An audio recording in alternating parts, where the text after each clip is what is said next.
Hi everyone, welcome to my kitchen. So today I am going to make that meat pie, my shortcut meat pie. This is not your typical Nigerian or African meat pie or Jamaican patty, but this is my version, and it's kind of like a shortcut because it's very fast to make. So this is what you're going to need. You're going to need some corned ash. Corn ash is like corned beef with some potatoes in it. So this saves you from chopping up the potato and boiling it and all that stuff. So you're gonna need some corn ash. You will also need your vegetables. What I am using is just peppers. I love putting peppers to give it a spiciness to it. I have green, orange, yellow, and red peppers. In addition, this is what makes it super fast. I am using Goya disc, and these are normally for empanadas, and they come in 10 in a pack. So this is like pre-made pastry discs that you can use. And what I will also be using to kind of give it that glossy, shiny feel is egg yolk. So I have 2 egg yolks that I'll be using. In addition, to create that meat pie look, I found this contractments. I found them at Ross about 10 years ago, and they came in a set like this, and I can't even tell you the brand or whatever. So you kind of put your disc onto that and it gives you that crimping effect. You will need a baking sheet, and this is where you just lay out your dough or your meat pies to bake. So you need that, and I just covered mine with an aluminum foil for easy cleaning afterwards. So the first thing that I do is I brown the corn ash in my cast iron skillet and make sure I cook it really well. So after you've browned it, the next step is to add in your peppers and just cook it for a little while.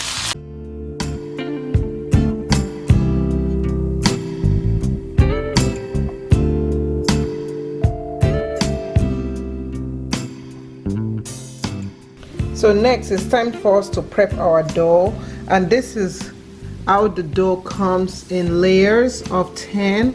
So you want to just gently kind of peel it off like this, and you can see how smoothly it comes up. Be very gentle. I always like doing it from the perimeter and then get it on the other side. You transfer it to a board, and what you're gonna do is you're just gonna roll it just a little bit for it to get a little bit flat, not too flat, because as you can see this is already flat enough, but you just want to make sure that you loosen it up, because this has been in the freezer and I just defrosted it this morning. So all you just do is roll it up.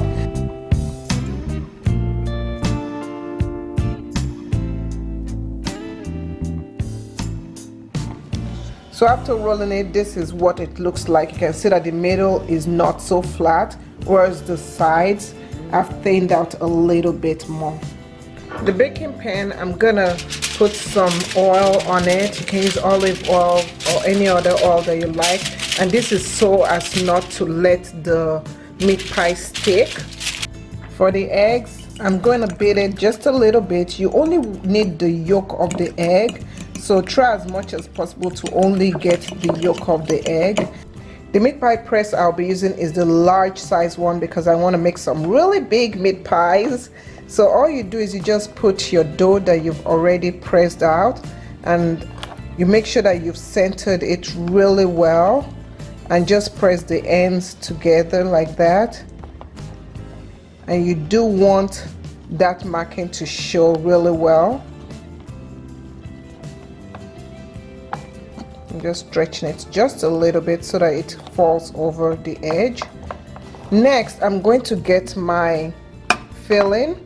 So this is the filling. This is the corn ash and the peppers.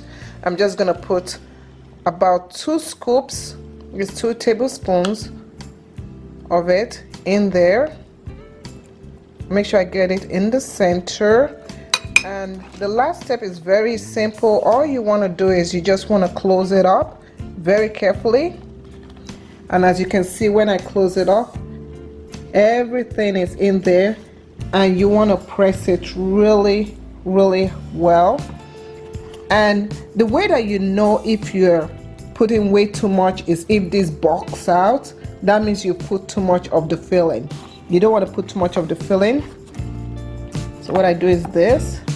I hold it really tight. You can also hold it like that.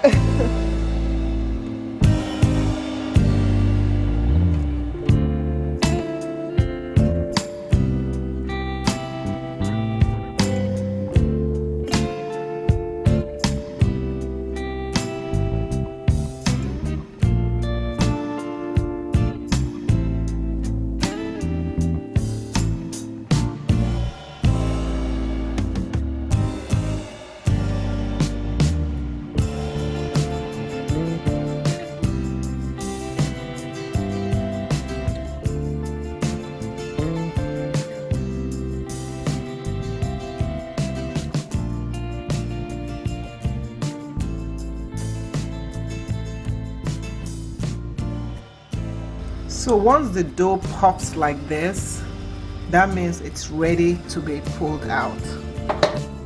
And this is the result of my meat pie. It's shortcut meat pie. And yeah, so this is it, and you can see it has the flatness. And yeah, if it bulges up too much, you can just poke a hole in it and it will go down. But this is pretty much it, and let's take a bite.